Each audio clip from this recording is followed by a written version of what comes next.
27 solid iron spheres, छोटे छोटे iron हैं और ऐसे 27 हैं। These are cast melted, यानी पिघलाया गया और एक बड़ा बॉल बना दिया गया, उसका रेडियस हम आर मान सकते हैं, जबकि इन छोटे का कितना होगा आर। तो इसका जितना वॉल्यूम होगा क्या वही बड़े वाले का भी होगा? वॉल्यूम यानी जो जगह घेरेगा वो तो उतनी ही घेरेगा, आयरन तो उतने में ही होगा, चाहे मेल्ट कर लो, चाहे कैंडल है या बड़े आटे की छोटी छोटी लोई बना लोगे तो क्या उसका वॉल्यूम कम हो जाएगा? वो तो रहेगा तो उतना ही।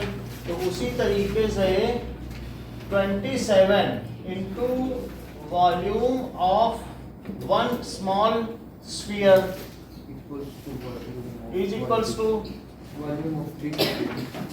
Volume of big sphere. तो it is 27 into 4/3 pi r cube is equals to 4/3 pi capital r cube, क्योंकि इसका वॉल्यूम कितना है पाई कैपिटल आर क्यूब और इसके छोटे छोटों का वॉल्यूम कितना होगा इतना। तो 27 का कितना वॉल्यूम होगा इंटू 27 करोगे और उन्हीं सब का मिला दो तो यही वॉल्यूम हुआ कि नहीं हुआ। अब दोनों तरफ से 4/3 पाई 4/3 पाई काट दो और 27 को क्या 3 क्यूब कह सकते हो और into r cube it is equals to r cube. तो क्या ये 3r का होल क्यूब है? It is r cube taking cube root on both side 3r both side। तो r कितना हो गया 3r हो गया। अब ऐसा करने पर वो कह रहा है रेडियस ऑफ न्यू स्फीयर, सो उसको उसने r डैश बोला है, ठीक है, इसको आप r dash r dash cube तो फिर r डैश की वैल्यू आ गई। ये तो पहला पार्ट हो गया। सेकंड पार्ट देखो कि a capsule of medicine is in the the ratio of s and s dash, so s upon s dash, तो सरफेस एरिया क्या होता है 4 पाई r स्क्वायर और अपॉन 4 पाई r डैश स्क्वायर। 4 पाई से 4 पाई कट गया तो ये है r बाई r डैश का होल स्क्वायर, लेकिन r डैश खुद क्या है 3r और फिर इसका स्क्वायर। मैंने r डैश की जगह 3r रख दिया है और ऐसा करने से r और r कैंसिल हो गए, तो दैट इज 1/3 का स्क्वायर जो कि कितना हो गया 1/9 का रेशो हो गया। ये हाँ S dash.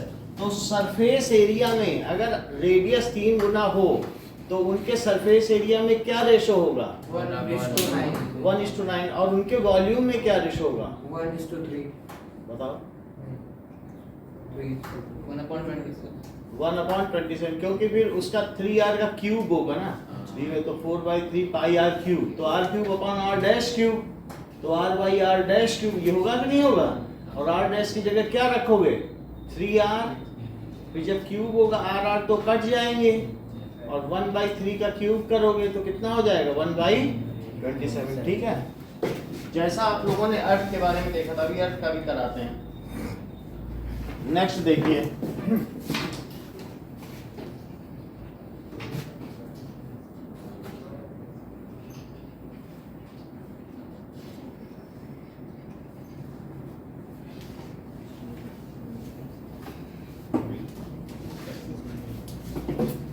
Question number 10. A capsule of medicine in the shape of sphere of diameter 3.5 mm.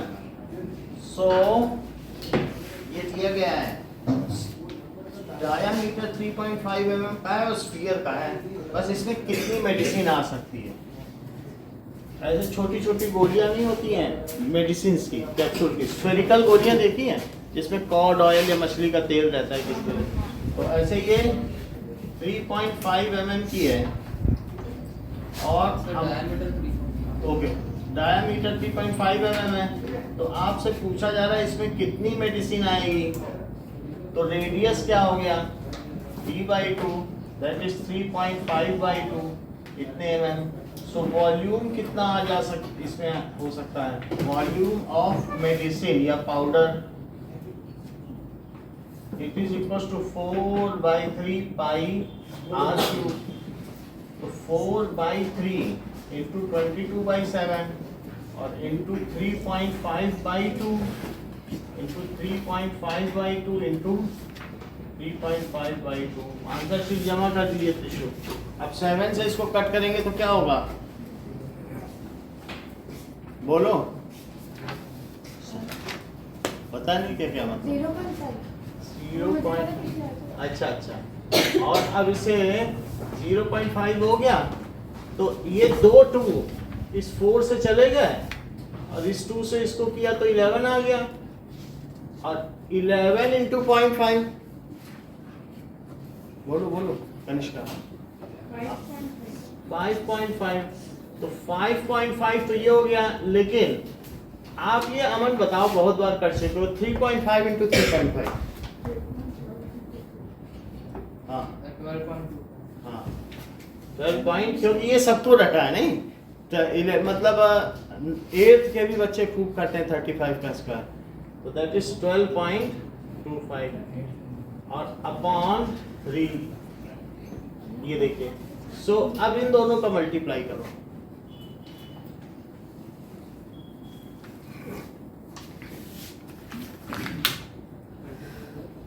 तो कहाँ साइन करा दिया,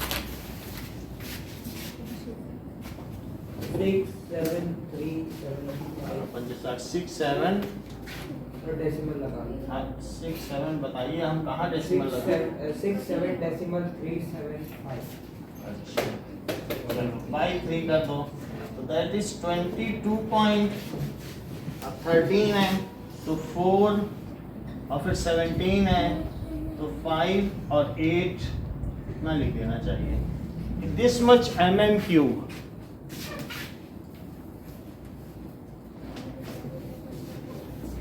इसका पीछे आंसर देख लो,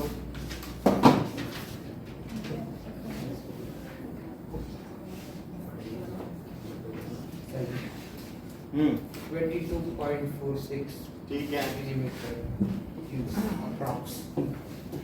एक और क्वेश्चन करा दे अर्थ का, ओके, दैट इज एक क्वेश्चन करो कि जो मून है वो बहुत ज्यादा छोटा नहीं है अर्थ से, बस 1/4 है इसका, इतना बड़ा है मून, जो इसके चारों चक्कर लगा रहे हैं, अप्रॉक्सीमेटली इतना ही है, 1/4 इतना ही होता है।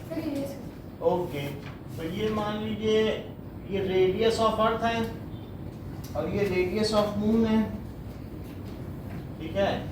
तो ये कहा गया है कि radius of moon is 4 times of diameter के बारे में कहा गया, जो डायामीटर ऑफ अर्थ है वो 4 टाइम्स डायामीटर ऑफ मून है, लेकिन डायामीटर को मयंक क्या लिखा जा सकता है, क्या 2r, और यहाँ भी इसको क्या लिख सकते हैं 2rm, तो क्या 2 से 2 कट गया, वरना नीचे लाकर भी काट सकते हो, तो बोलो r किसके इक्वल हो गया 4rm। और अब वो कह रहा है कि what fraction of volume of the earth is the volume of moon, तो वॉल्यूम ऑफ मून जो है अर्थ के वॉल्यूम का कितना फ्रैक्शन है, ये चीज है, ठीक है। तो दैट इज इक्वल टू, ऐसे कर लें कि 4/3 पाई rm क्यूब अपॉन 4/3 और पाई re क्यूब 64 टाइम्स। अच्छा ये बताओ ये क्या चीज हो गई, क्या rm/re, यहाँ तक समझ में आ गया, और उसका क्यूब कर लें, मान लो तुम नहीं भी बदलना चाहते हो तो तुम्हें यहाँ से क्या rm/re मिल सकता है, rm/re बताओ क्या है, तो 1/4 नहीं हो जाएगा, वो 4 इसके नीचे आ जाएगा, r यहाँ ले जाओ, ऐसे भी तो पढ़ सकते हो। तो या तो सीधा r की जगह 4rm कर दो तब भी वो आसान है, लेकिन तुमको अगर वहाँ पर लगता है नहीं हिचकिचा रहे हो कि हम r की जगह 4rm कैसे रख दें, एक तो ये भी तरीका है, यहाँ तो दिख रहा है ना आपको, आर की जगह क्या रख सकते हो, एक तो ये तरीका, लेकिन इसमें लोग सफल नहीं हुए, बहुत सारे लोग नहीं रख पाए हैं। तो आर एम और अपॉन आर की जगह क्या रख दो, 4 आर एम, इसमें अमन भी सफल नहीं हुए हैं, तो इसलिए ये क्यूब है, तो इट इज 1/4 का क्यूब हो गया, तो 1/64। तो लेकिन अभी बात खत्म नहीं हुई है, तो Vm ये क्या आया बताओ, Vm/VE है, तो Vm is equal to 1/64 VE। तो volume of moon is 1/64 times of volume of earth. और यदि दूसरी तरीके से करना चाहते हो तो यहीं से स्विच ओवर कर जाओ, तो Rm/Re क्या आ गया है, 1/4, क्यूब कर लो, तो 1/6, यहाँ से भी तो आ सकता है। अब एक एग्जाम्पल बचा हुआ है, एग्जाम्पल देखो, ए शॉर्ट पुट जो दिया गया है, एग्जाम्पल नंबर 18,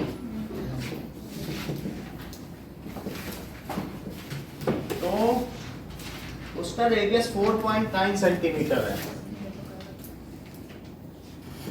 4.9 सेंटीमीटर का है, तो उसका मास पूछ रहा है, डेंसिटी भी दे रखी है, if the density of metal is 7.8 ग्राम पर सेंटीमीटर क्यूब।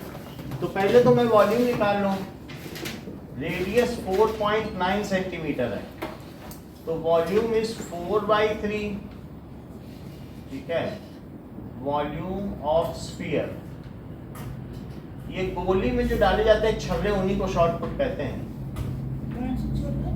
वो 12 बोर की दुनाली बंदूक जिससे चिड़िया मारी जाती है, तो एक साथ 200 निकलते हैं, एक ना एक तो चिड़िया को हिट ही कर जाएगा।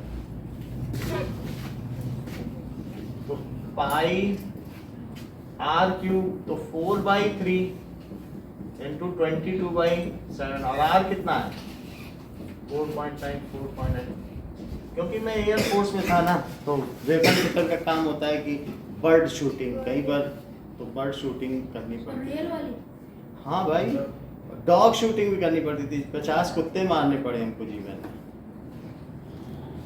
नहीं तो वो रनवे पे आ जाते और जो एयरक्राफ्ट है उसके सारे पैसेंजर मर जाते, क्योंकि वो तभी दौड़ते हैं जब एयरक्राफ्ट आएगा, और अगर मान लो आ गया एक भी तो फिर हमारी नौकरी खत्म है, तो हमको तो करना ही पड़ेगा। इसीलिए सब किनारे खड़े रहते हैं कि एक भी ना आने पाए। स्टेशन में भी कुत्ते होते हैं। तो ये 7 से इसको कट किया तो क्या होगा 0.7। अब ये 3 से कुछ नहीं कट हो रहा है, तो 88 तो ये हो गया, अब 0.7 हो गया। इन दोनों को मल्टीप्लाई करो कि नहीं दोनों को, 4.9 कितना 24.01। अब एक एक करके इसको करो, जैसे 7 से किया तो 7 8 या 56, और 7 8 या 56, 56 में 5 करो तो 61, और इंटू 24.01 और अपॉन 3। जरा इसका पता लगाओ।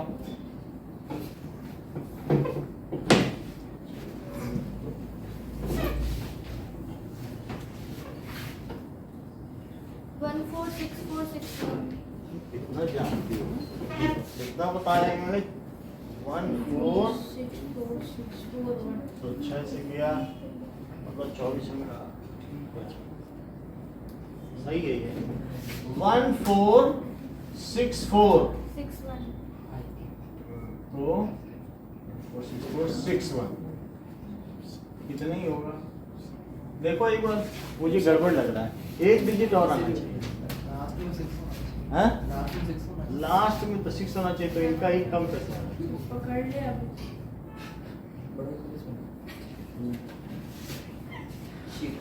देखो सही तरह से करोगे।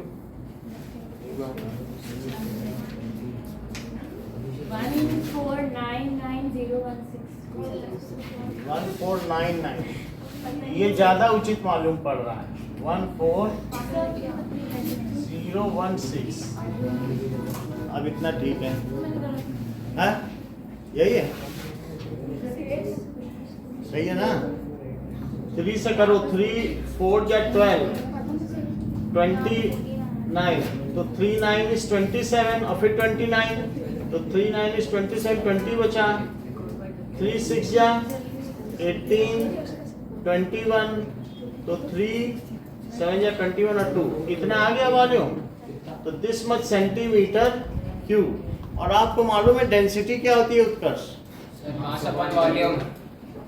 मास इनटू नहीं मास अपॉन वॉल्यूम पे so volume. Density is equals to, सही बताते हो, mass per unit volume, mass upon volume. तो मास क्या हो गया?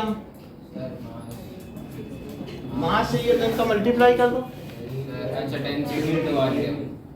डेंसिटी इनटू सर हाँ वॉल्यूम तो 493 493। तो तो 8 होगा सर आप 8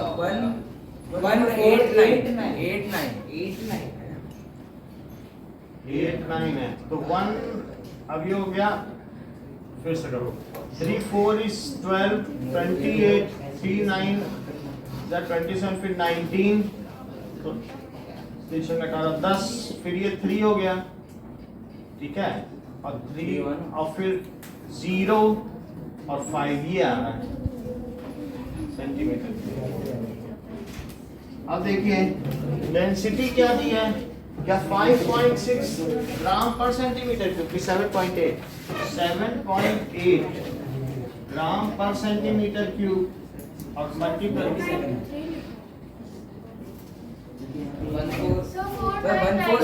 1479। हाँ 493 79 और एक कम कर दें, भाई ठीक करो, 3 4 is 3 4 is, 499 तो आ रहा है। अब भाई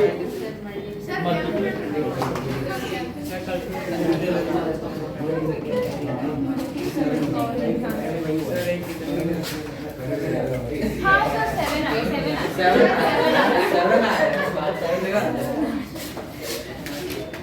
चलो 7 9 है तो 3 4 या 12 27, तो 3 9 is 27 और 3 आ गया, अब ठीक आ गया। और इसके बाद 0 0 ही आएगा क्योंकि 0 0 5 आ रहा है, इतना ही लेने, 493 लेने, तो दैट इज 493। अब सेंटीमीटर क्यूब को कट कर दो और इसका आंसर बताओ जरा।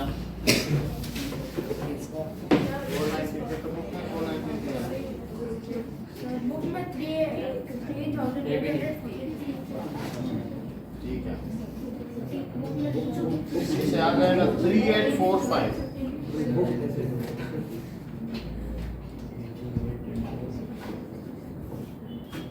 थ्री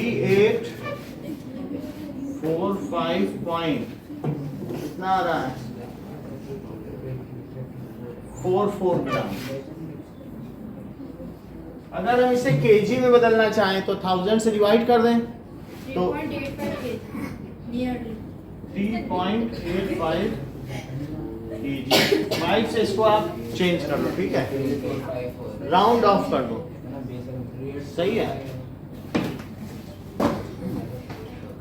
अब देखो एक इसमें 4th क्वेश्चन इंपॉर्टेंट है और एक 9th, 4th और 9th करवाएंगे आपसे। 4th बहुत लोगों ने गड़बड़ किया है। सर 9 का फर्स्ट पार्ट समझा दो ना। किसका? 9 का फर्स्ट पार्ट।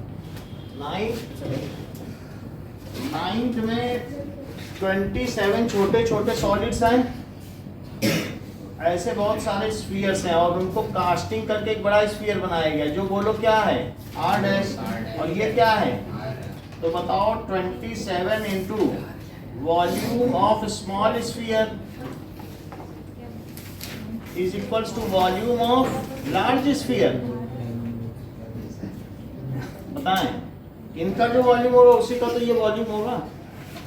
तो 27 into 4/3 pi r cube it is equals to 4/3 और पाई r डैश क्यूब। जिसको इतनी बात समझ में आई तो 4/3 कट गया और 27 को क्या 3 क्यूब लिख सकती हो? तो लिखो 3 क्यूब और r cube it is equals to r dash cube. तो 3 क्यूब आर क्यूब क्या हो सकता है? क्या 3r का होल क्यूब? और इट इज r डैश का होल क्यूब। अब taking cube root on both side, तो अगर क्यूब रूट ले लोगे, क्यूब रूट का मतलब समझते हो? 3r का होल क्यूब का क्यूब रूट, और इधर भी 3, तो ऐसे में क्या हो जाएगा? तो 1/3 से कट जाएगा ना, यही तो 1/3 है। क्यूब रूट क्या होता है? 1/3 पे पावर लगाओ तो 3 से नहीं कट जाएगी, तो क्या आ जाएगा? 3r is equal to r।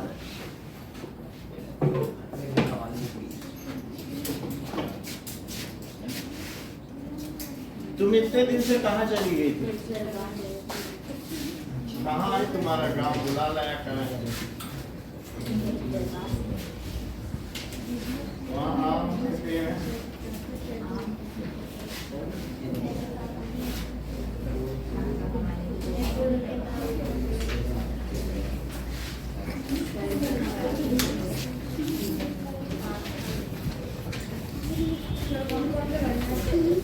यही दोनों करो, फोर बनाए।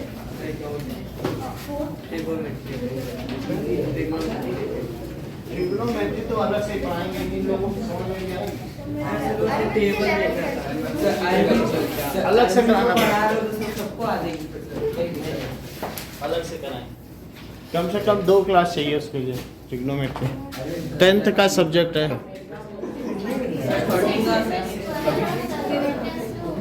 अब हम बता रहे हैं इस क्वेश्चन में, किसी क्वेश्चन में किसको डाउट है तो पूछ लो,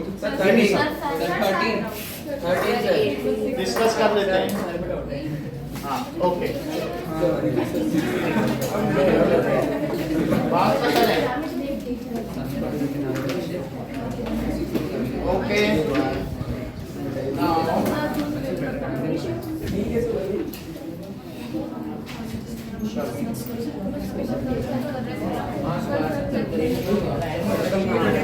Okay, now keep silence.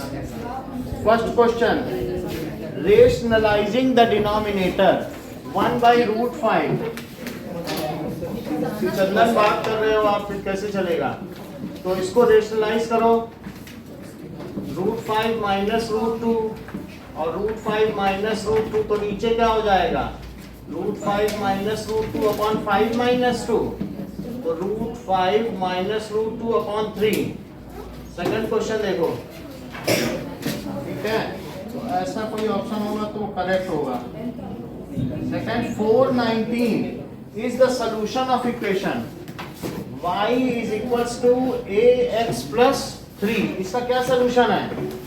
That is 4, 19। तो 4 यहाँ रखो और 19 यहाँ रखिए, तो 19 is equals to 4a plus 3, तो 19 minus 3 is equals to 4a, तो 16 इज इक्वल्स टू 4a, तो a इज इक्वल्स टू 4। अस्मिता ये दोनों तो सही है, जो 4 सही है उनमें, ये दोनों भी गलत है। तो क्यों गलत हो गया? वैल्यू डालते इसमें। Third, 5 minus 7 be a point on the graph. Draw PM perpendicular to y axis the continuous। एक P पॉइंट है, ध्यान दो जरा, दिव्या ध्यान दीजिए। तो 5 माइनस 7 है, 1 2 3 4 5, और 1 2 3 4 5 6 7, तो 5 माइनस 7 कहाँ पॉइंट हुआ? ये हुआ, और ये P है।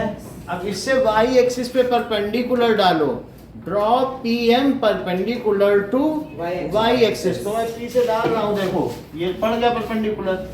अब आगे क्या क्वेश्चन कह रहा है? ये तो परपेंडिकुलर पड़ गया, और ये कितना था? 5 माइनस 7। नाउ अब आपसे पूछा जा रहा है m के कोऑर्डिनेट क्या होंगे? तो क्या होंगे m के कोऑर्डिनेट? यही हो गया।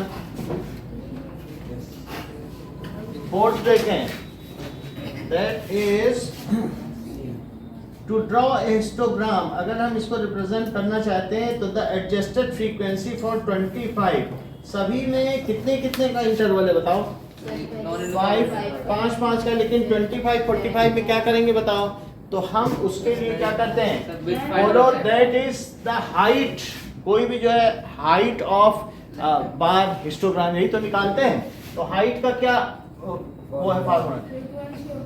तो इट इज इक्वल्स टू जो frequency of class, frequency of class upon width of class that is width of class है, जो भी क्लास साइज है उसका। into minimum. हाँ, so class width of class हो गई, क्लास साइज और into minimum width, minimum Class. Class है, मिनिमम विड्थ। तो बताओ फ्रीक्वेंसी कितनी है? 2. क्या 8 है? Yes. और विड्थ ऑफ क्लास का 20 है, 25 से। और मिनिमम कितनी विड्थ है बताइए? 5 तो 5, तो इससे कर लो तो 4 आ गया और ये 2 आ गया। तो हाइट, एडजस्टेड हाइट कितनी हो गई? 2. ऐसा होता है कि नहीं? Yes. मैक्सिमम विड्थ, क्योंकि आप देख लो उसमें 25 to 45 दिया हुआ है, तो उससे डिवाइड करो तो पता चल जाएगा कि पर यूनिट के लिए कितना, तो उस मिनिमम विड्थ कितनी होनी चाहिए। ऐसा ही करते हैं। If the line represents the equation passing through 2 3, तो फाइंड द वैल्यू ऑफ के। इसमें भी वही काम करोगे। 5th क्वेश्चन में क्या दिया गया है? 3x plus ky, 3x plus ky is equals to 9। ये किससे पास कर रहा है? passes through 2 3 से कर रहा है। 2 3 इसमें डालो, 2 यहाँ डालो 6. और 3 यहाँ डालिए, तो 6 plus 3k is equals to 9। तो 3k क्या हो गया? 9 minus 6, तो 3k क्या हो गया? तो k क्या हो गया? 1। Next is in ancient India the shape of altars, जो वेदी इस्तेमाल होती थी जिस पर यज्ञ किए जाते थे, बड़े बड़े साधु बैठकर इस पर यज्ञ करते थे। तो वो सती हो या वेदी हो, आग जलती है वेदी पे, लोग बैठा भी दिए जाते हैं। तो वेदी का तो हमारे यहाँ सभी, वेदी से ही तो वेद बना है। तो अब यहाँ पर that is the shapes of alter used in house hold ritual. सबके यहाँ यज्ञ होता है तो ऐसे ईंटें लगाई जाती है कि नहीं? तो पहले ऐसे ही होता था। तो वो किस शेप में है? It is in a kind of. तो इसका क्या आंसर है 6th का? Square and circle. Circle, circular की वेदी बनाई जाती थी। नया आया होगा तो।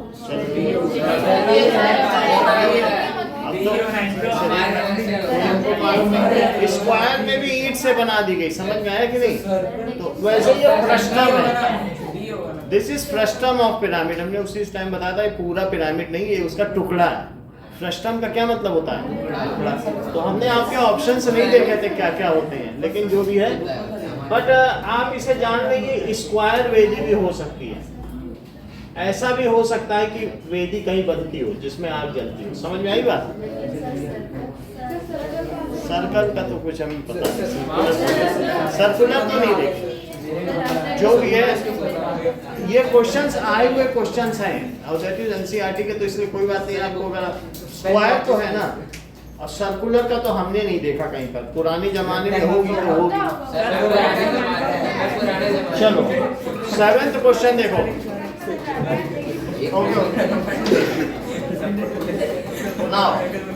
ओके ओके 7th क्वेश्चन देखिए। अब थीटा और फाई से आपका परिचय कराया जाएगा।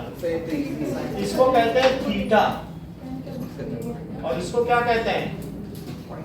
फाई। इसको क्या कहते हैं? अल्फा। इसको क्या कहते हैं? बीटा। थीटा। और इसको क्या कहते हैं? गामा। इसको क्या कहते हैं? डेल्टा। इसको क्या कहते हैं? ईटा। समझ में आया कि नहीं? तो ये सारी चीजें इनको हमें पता होना चाहिए कि ये क्या है? एप्सिलॉन। तो ये ग्रीक वर्ड है, कभी भी ये आ जाए तो इससे कुछ नहीं, ये ABCD है। तो कहेंगे कि भाई ये जो है कोरोना अल्फा वेरिएंट है, बीटा है, गामा है, डेल्टा है, ऐसे आता जाता है, उनकी लेटर के हिसाब से आता है। तो जैसे हम कहें कोरोना A आया, कोरोना B आया, कोरोना C आया, वैसे उनके नाम से चलता है।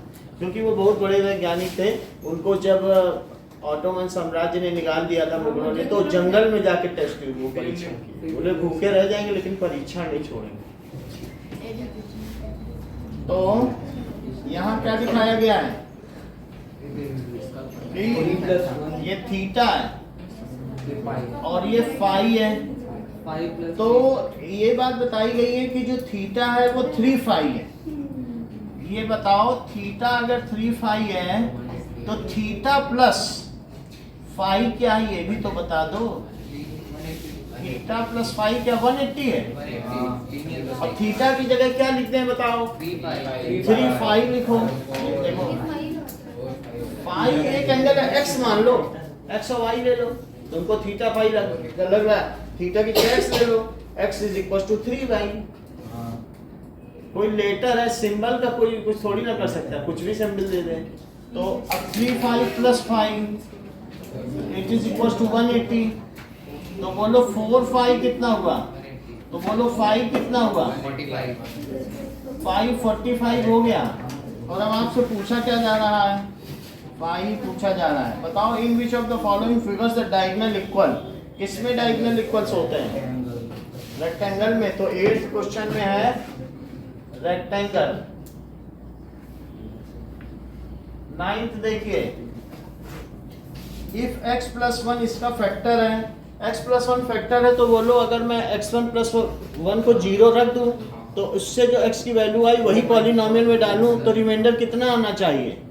0, क्योंकि जो फैक्टर आता है उससे डिवाइड करने पर 0 ही बचता है। तो हम लोगों ने पहले भी ऐसा सेकंड चैप्टर में किया है कि x प्लस 1 फैक्टर तो उसी को 0 पुट कर दो तो x कितना हो गया? -1 होता है। किया है कि नहीं किया? अब ये उसमें डाल दिया है तो px कितना है? px is equal to 2x square plus kx, तो -1 डालिए तो 2 इंटू -1 स्क्वायर प्लस k इंटू -1। और क्या इससे 0 आएगा? p -1 डालने से क्या आना चाहिए? 0 इज रिमाइंडर। यही तो रिमाइंडर हुआ भाई, रिमाइंडर थ्योरम। वो चीज डाली तो 0 आना चाहिए। तो अब देख लो यहाँ से 2 आया, 2 माइनस के इज इक्वल टू 0। अस्मिता के की क्या वैल्यू होगी? बताती ही नहीं है, सब लोग पूरी क्लास 2 बता रहे हैं, -2 बता रहे हैं। ये उधर ले जाओ ना, अपना ज्ञान छिपाने से कुछ नहीं मिलेगा, तुम जान लो। सोच रहे कि दूसरों को मिसगाइड कर दें, -2 और हम सही हम जान लें, ऐसा नहीं करते। अगर x 2 है और y 5 है तो is solution of linear equation, ये दोनों किस में डालें? सर x प्लस वाई में। x प्लस वाई में डालें। कौन वाले में? x प्लस वाई में। ये सही कह रही है। x plus y is equal to 7। अगर इसमें x को 2 डाल दो और y को 5 तो इससे क्या LHS RHS के इक्वल हो जाएगा? Yes sir. तो it is the solution. 11th देखिए, ये बताओ एंगल A की क्या वैल्यू होगी जबकि BCAC के इक्वल है? 115/2। तो अगर ये दोनों इक्वल है तो क्या ये दोनों एंगल भी इक्वल होंगे? ये दोनों इक्वल है कि नहीं? ये BC, अच्छा BC दिया है, ये दोनों इक्वल है तो फिर क्या क्या इक्वल होंगे? ये that is angle opposite to equal sides are equal. But exterior angle property क्या होती है कि that is in two interior sum of two interior opposite angle is equals to the exterior angle। तो बोलो 2x या x plus x किसके equal हुआ? x plus x is equals to 115। तो 2x कितना हुआ? दिव्या तुम्हारे कितने नंबर आए हैं? 14 है। ठीक है, और अच्छे आने चाहिए। 115/2 so that is 2 5 और ये 57.5 degree. Okay, now last question 12th देखो।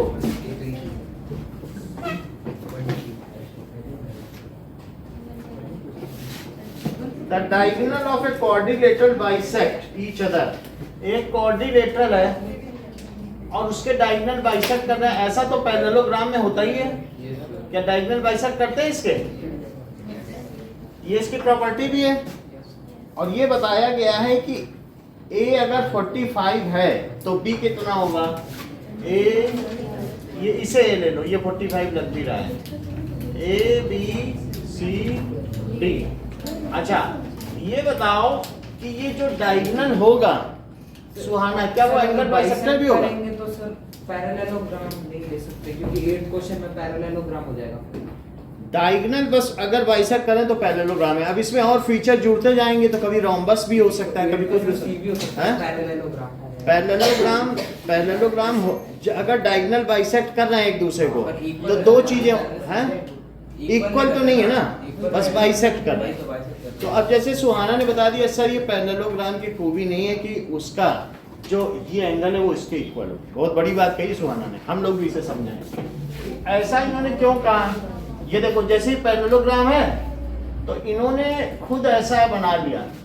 अब बोले सर अगर ऐसा होता तो ये एंगल इसके इक्वल होता, जब दिखने में इक्वल नहीं लग रहा तो कहाँ से इक्वल हो जाएगा। तो क्या पैरेललोग्राम है, बहुत बड़ी बात है ना, इतना एंटिसिपेट करना ही 9th में बहुत ज़्यादा है। तो कह रहे नो सर डायगोनल बाइसेक्ट का ये मतलब नहीं है कि एंगल आपस में बाइसेक्ट, क्या लग रहा है तुम्हें एंगल बाइसेक्टर। तो इन्होंने कहा कि अगर A 45 है, A कितना है 45, और आगे देखिए तो B कितना होगा 180 माइनस तो कितना होगा 135, तो मिलके 180 होगा क्योंकि को इंटीरियर एंगल्स हैं। इतना ही रखिए।